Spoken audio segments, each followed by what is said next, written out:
vim fazer a tag cúmplices de um resgate.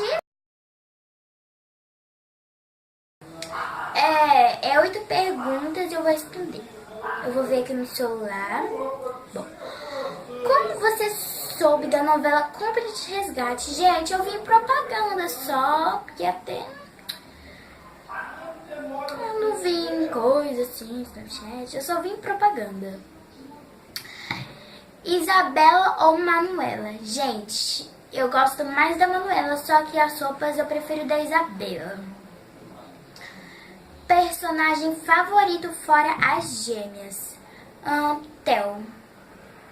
Eu adoro ele. Personagem que mais odeio? Regina, ela é muito malvada.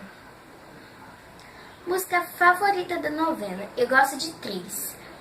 Na Hora H, Minha Alegria é Viver e Pra Não Ter Fim, que é do Theo. Gostaria que a C1R fizesse shows pelo Brasil? Sim, gente, eu queria muito, e principalmente na minha cidade, no meu estado, quer dizer. A penúltima pergunta. Qual é seu animalzinho favorito em Cúmplices? O Bartolomeu, ele é muito engraçado. E a última?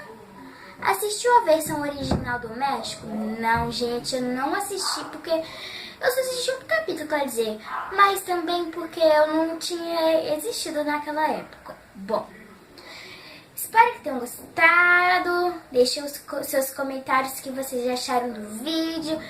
Deixe seu gostei, se inscreva no canal.